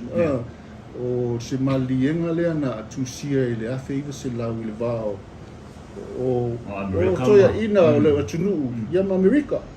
Ia, o le bema alia la o nei malia o deed of session. O lai tu umai e tonu le au whai o ngā maila e o ne Amerika Samoa. E pe luasu walu afe maila. Le te leo o ngā sami e lai whai lo mai e tonu. Pule Amerika Samoa e le 50. Ke le mea. Ia ona avela i al mato tau whainga. Sa pole ale loto ona o le tulafono e pe malosi ale malo tele. Ia e pe tai wa sa malo le whamsinonga i le Federal District Court i Hawaii. O le whai unga na tuisia e whamsinonga. E le mawhai e le malo tele o na sui se mea i tonu o ngā sami le ta ua mai le deeds of session. Ona o le malienga i le vao o Amerika Samoa ma le malo tele.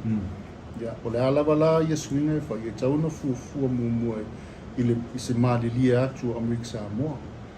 Ia, o tula fono la na o lewa ia i nei le temina ia e peitai ua apili le malo tele ia o matou atu i lunga i lesi whamsinonga i lunga atu i le 9th Circuit.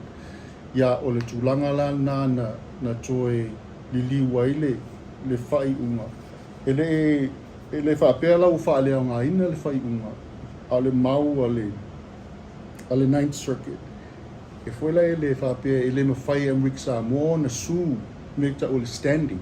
So le procedural issue la le mea ua a whaina i le tau mwhainga lea. A o i lau wa ai. O le tula fono ma le whaata waina o le deeds of session. O laua tonu o le tula fono o le case law o Amerika.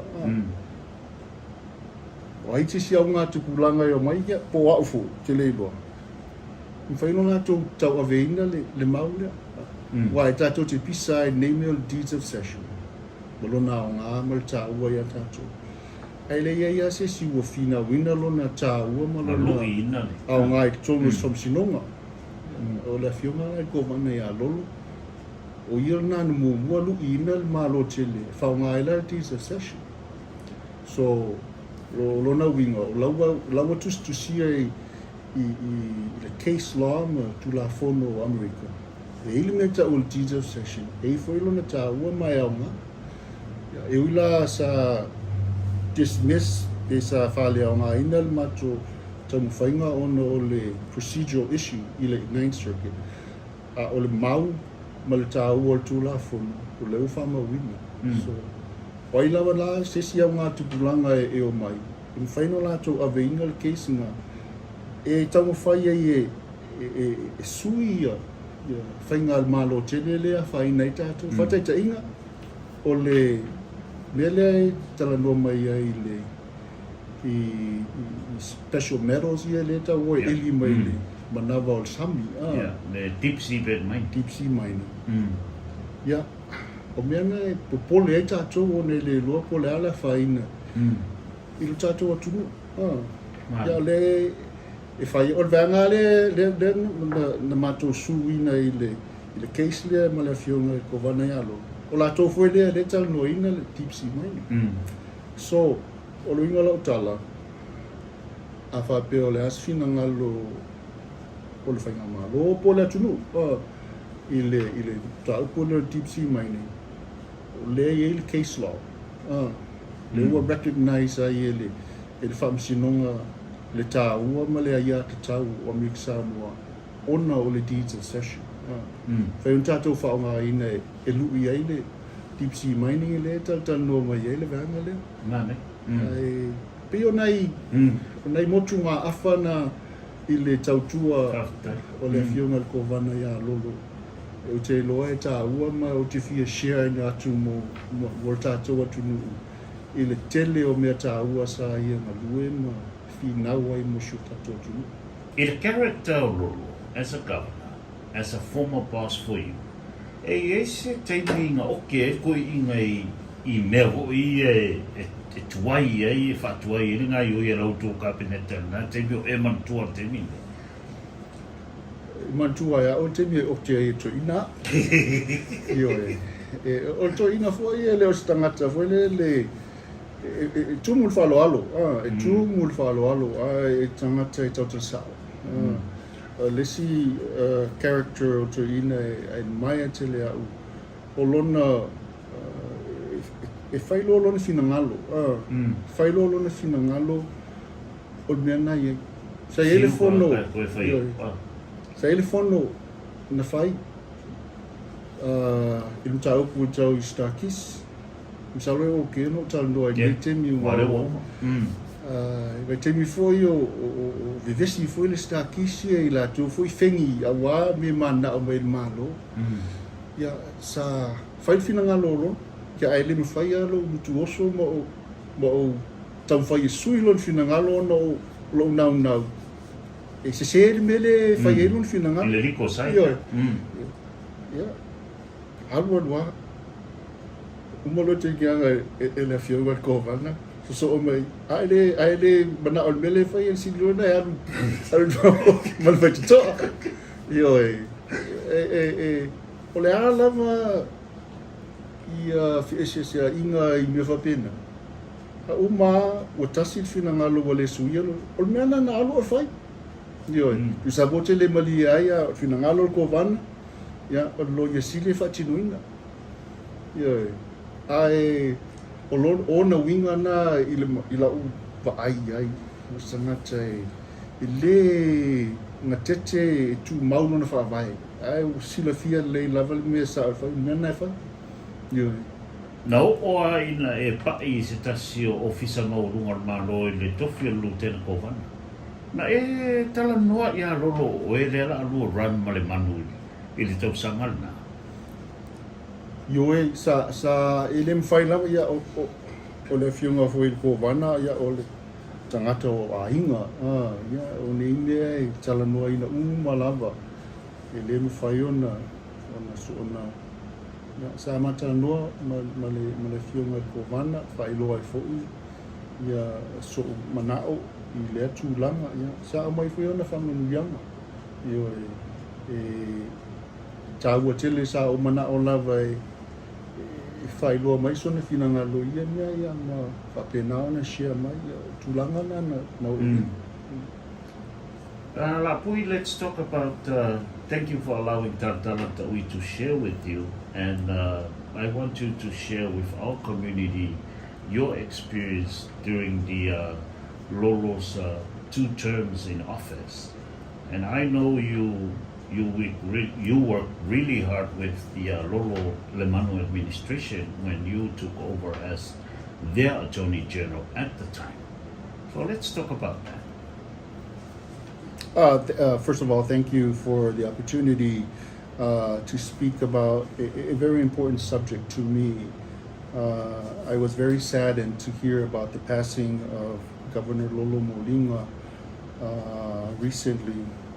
And yes, I, among many out there, your listeners, have very fond memories of Governor Lolo. I worked with him as his Attorney General for the majority of his term, Governor Lolo and Lieutenant Governor Lemanu in office. It was a very good relationship. I learned a lot from him. He was a great man, great leader. He was also a great mentor, to me.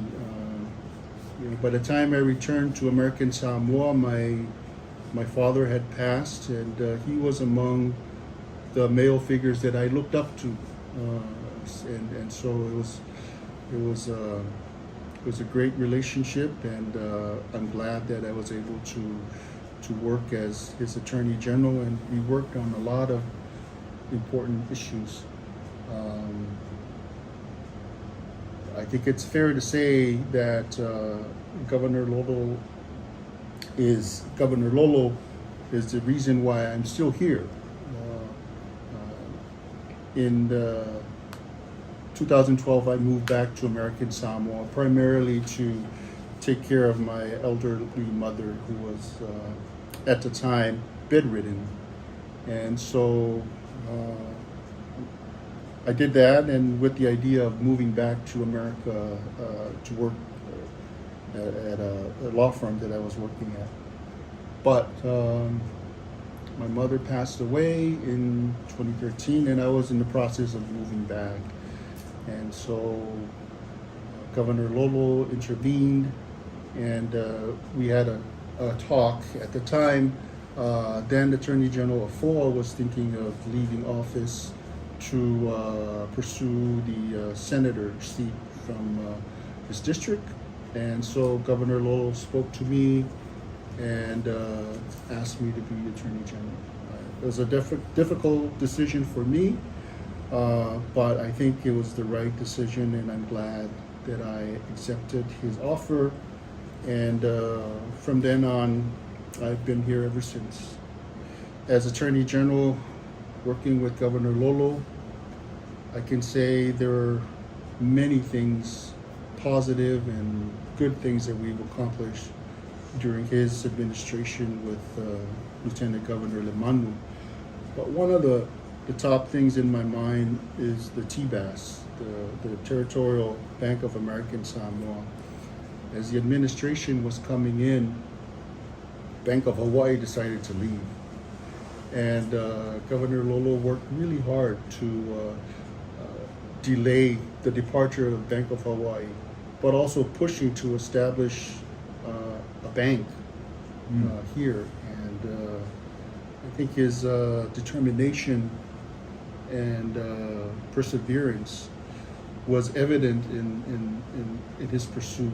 And I think everybody in American Samoa owes that man debt of gratitude for pushing forward and trying to establish TBAS. And TBAS is now well established, and I understand starting to make some profit.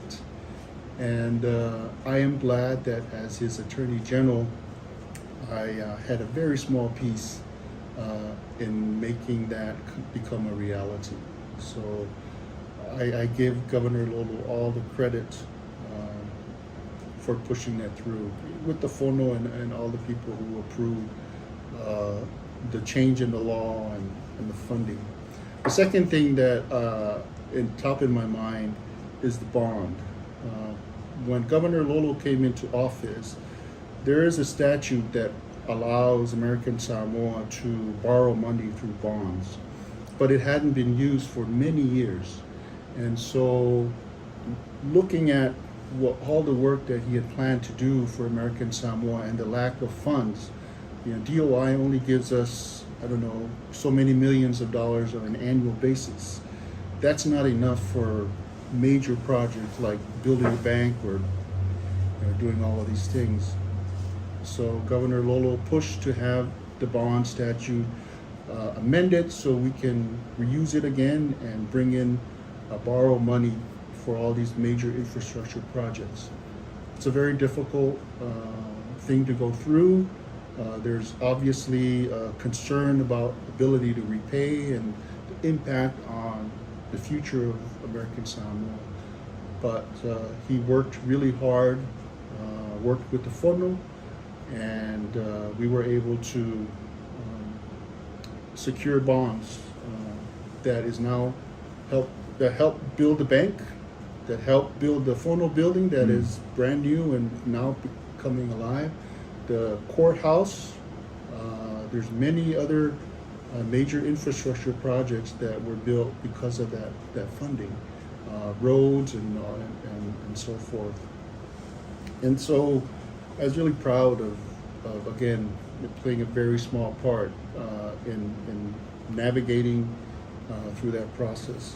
The final thing that I'm proud of working with Governor Lolo is the LVPA lawsuit, where the American Samoa government sued the federal government for a change in the law which allowed large ships like Persainers and such to enter the EEZ, the economic zone of American Samoa. We sued the federal government in federal district court in Hawaii, arguing that the deeds of cession prevented the government from doing that, the federal government. We were fortunate that the court in Hawaii accepted our claim and said that the government cannot do anything that violates our deeds of cession. We were reversed in the Ninth Circuit, but on procedural grounds. Basically, the Ninth Circuit said that American Samoa government did not have what's called standing to appear in court and sue the federal government. Despite that result in the Ninth Circuit, I think the decision in the district court is still an important one for American Samoa because, in my mind, establishes for the first time the validity of the deeds of cession. And it gives us the opportunity to use the deeds of cession in future actions against the federal government, if that ever comes to be. But the deeds of cession provides, I think it's about 28,000 square miles of water owned by American Samoa. In that agreement, the federal government acknowledged that's what you own, American Samoa, and we're agreeing to take it pursuant to this agreement. And so the deep sea mining issue comes to mind because not knowing exactly where it's happened, but if this activity is happening within our 28,000 square miles or miles of area, then we could potentially use the deeds of cession as a way to stop the federal government's invasion into these lands, into waters. And, because right now we don't know exactly the impact of these deep sea activities on our lands. We see our land, the waters rising, our land is sinking. And so we still don't know completely what the impact of this activity will have on us. But Governor Lolo is a credit to that. Is credited, should be credited for allowing us to pursue that case and having now a case law, a federal case law that states the importance of our deeds of cession. I know there were times in Lolo Lemanu administration they didn't see eye to eye with the Fono in terms of Fono not supporting the Lolo Lemanu administration at the time for the Asida bond that you mentioned. And I believe you were his former Attorney General. You spearhead the legal side of things in the political arena. Tell us, how did Lolo handle the relationship between the Fono legislators and the executive branch at the time? The joke at the time, Tokau, was that I should have an office at the Fono building at the time because I appeared at the Fono almost, every day, every week. But yes, I appeared in the Senate and in the House multiple times to try to answer questions and concerns of the Faipules and the senators about the bond issue. And as well as the bank. We were starting to establish the bank. There was, rightfully so many concerns. So while I was doing the formal appearance in the chambers, there were many other people working the sides. I remember from Lolo's cabinet. From Lolo's cabinet, and as chief of staff, I remember now Representative Fiu, his special assistant Iulongolongo, among others. They were working the lines, talking to people. It was never ending. As well as the governor. He would pick up the phone and reach out, and Lieutenant Governor Lemanu at the time. It was a team effort. Everybody was working towards trying to talk to anybody and everybody at the Fono to explain to them why we're doing these things and how this will benefit us. And yes, there were occasions that may appear that there was a rift between the governor and the Fono, but I tell you, there wasn't. It was the respect that Governor Lolo was paid by the Fono was tremendous, and likewise he gave it right back, the respect and the trust, and that went a long way. I mean, if you think about the things that he was able to accomplish, a bank, these bondings. I mean, these things don't happen unless you are able to convince the Fono to go with you. They're not small things, not small things. And there were real concerns. I had real concerns of us accomplishing it, but with his ability to work with different people, negotiate, it's a give and take, You never get everything you want. You never get anything you want in politics. You gotta realize that you have to negotiate, and he was a master at negotiation. I mean, it's just amazing what he could accomplish. And me being this young person, sitting in the room and watch this man in action, it was quite. It's a great classroom. It was a great classroom. So. One of the meeting Lolo always share with us, his friends, is the meeting with the members of LDS people in Utah that helped initiate and establishing the new bank, the TPAS. Were you part of those conversations? We were. I was part of subsequent communications. I think the initial meetings where the governor established a relationship and opened the door. We're done with a different team. But once the door was open and the relationship was established, I made several trips to Utah to talk to the folks there, but that all came about because Governor Lolo struck up a friendship with the governor of Utah, and the great support from the LDS Church, and we were able to get in contact with folks that were able to help American Samoa in a time of need. So when you found out that the Heavenly Father called Governor Lolo home, what comes to your mind in terms of scolding the cabinet at the time? What do you remember? Do you have any? I don't think of it that way. I mean, I was, like I said, I was deeply saddened by the news, and I go back into my memory of how much this man changed my life. I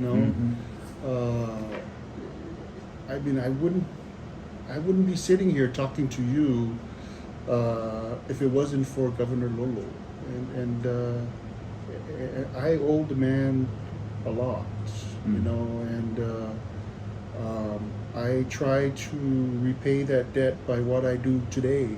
My public service, my helping people with their legal needs, but that's what he instilled in me, is that idea of public service. No matter what you're doing, whether you're in government or a private citizen, you continue to public service. You do it through your ainga, your church, all of the things that you do, and I don't think about those times, but to be honest, I've been the target of some of those, rightfully so at times. In fact, I remember one time when, discussing a certain issue, and I insisted that he was wrong. He just told me to get out of the room, and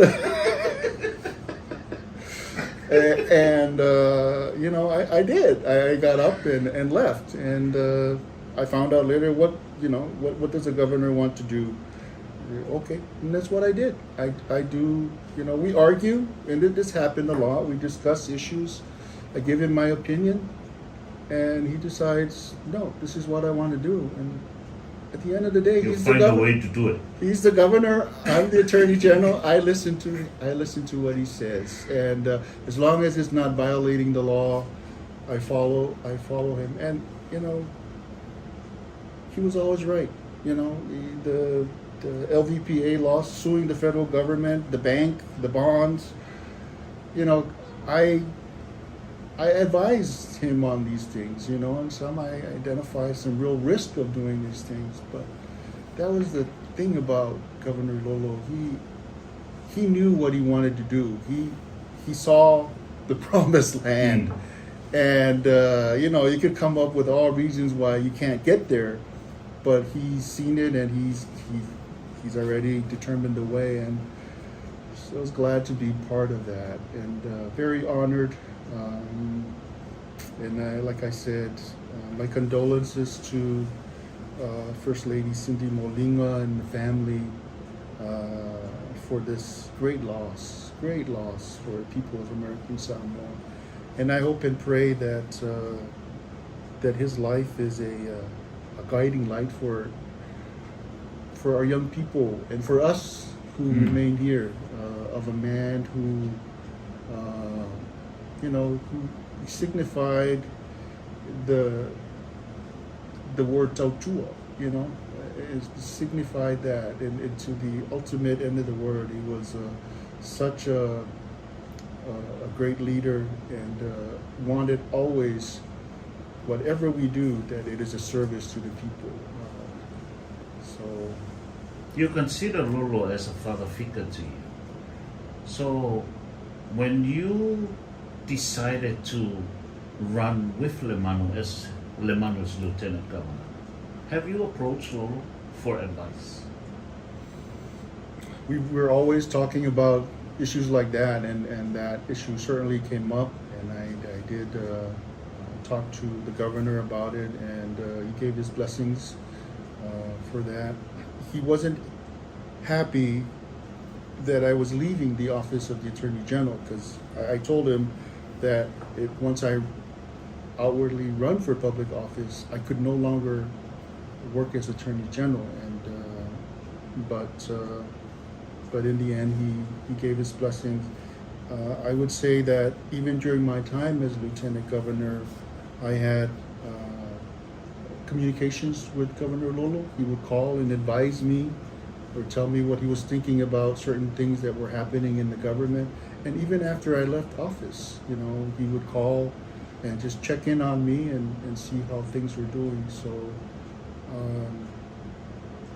he will be missed. He will be missed, and I will miss his advice. One of the things he was trying to do lately was, as you know, with my status as Laapui'S and trying to help with stuff with our village of Fiti'ucha, and he was a calming advice and trying to help me walk through what needs to be done there. But he's a great man, he's a great leader, and I'll miss him very much. Nau whafonga e tātua tunu tātana noa ngā male tō whae tō i a Laapui'S o le sa vea maloia sili i le nofo inga po le majority o le nofo inga a Lolo male manu. Ia o ona sa awhia whinga nā ia manisi nā vaenga sa ia mana tuai le tautua ale nei au nā o ngā i le tunu le tō whae tō le ko vana malo lo malo Lolo mātalasi molinga lea ua toe e o se vai aso o na tātou tapunia lea o lona tuunga mau ua tāpena ina e wheiloa i ai malona li ai mise pe a awina atu lona nganga. Ia il nea whiawhia Amerika Samoa o lea o tātou taunu mai. The time is 12:51 a.m. Monday, early Tuesday morning, and we'll be back after this commercial break.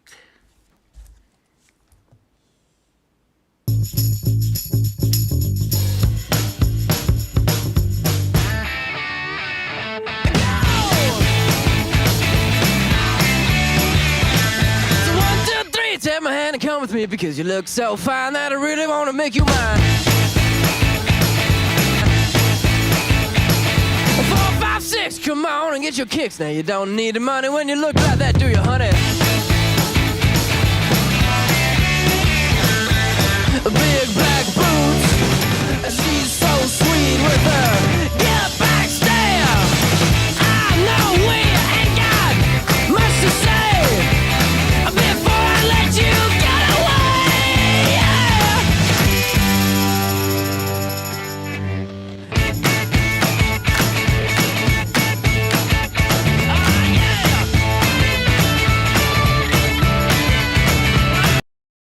What are you looking for? An adventure.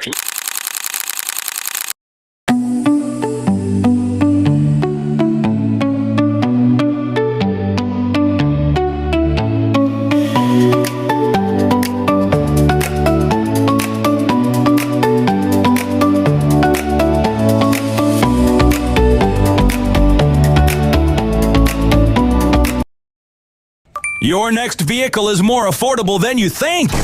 Samoa Motors now offers payments stretched up to 60 months with as little as $0 down. Lower payments, more time, less stress. Run. That's 60 months on new Fords, Hyundais, and select pre-owned vehicles. And of course, free lifetime maintenance is included. Samoa Motors gives you the vehicle you want at a payment that works for you with maintenance covered for life. Only at Samoa Motors. Why go out of your way when we could go out of ours? Get pre-qualified today. Leo te walu minute o na tāle o lei tūlao le tasi le waweao le asolua i Amerika Samoa nei mai whamaruru atu tātou tunu ona o le tuwai o le tātou porkalame ma le talinga o le tātou porkalame le nei pō ia a mata atu nei ia ma nei vai aso atoa o le atuai lava le tātou porkalame i pō uma ia ona o lo malanga le tātou team ia fiafi i koleninga o fautasi ia e mai se vo o tāpenanga o stasi o tātou porkalame le fautasi fiva whainga me il tai 2026 o le mafuanga lana o le atuai e tātou porkalame le tele o pō sa lor te mea mata o tātou porkalame o lo fuafua i ei pō uma ia amata tu nei se ia pa ia te mea si singa fua ia o le tai le iva o le iva i le pō le tāo se furu le pō o le mele Amerika Samoa ia mau mai perto vai ma on sai mai ia ona e faisi tele o ngā ruenga o lo whengai ma le tātou Talatala ta ui leao au manongi a wā lava lau mai mo mai.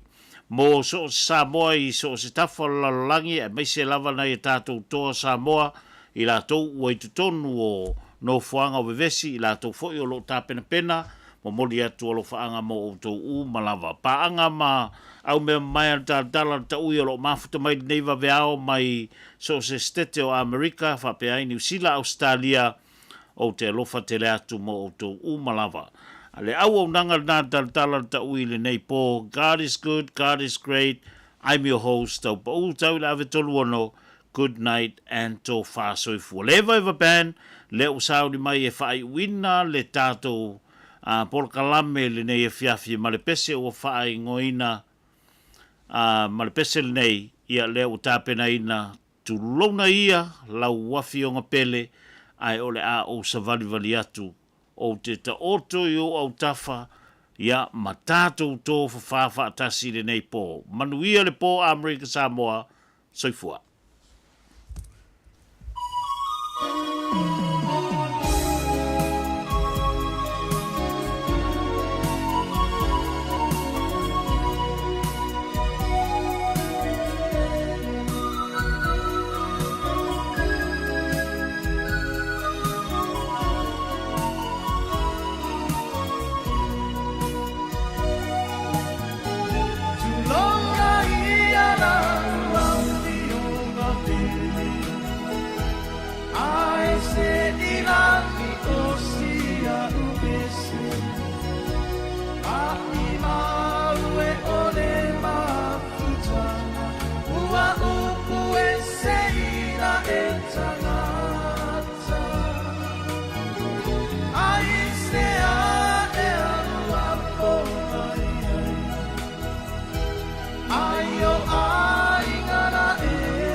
Love for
Si o upale aroma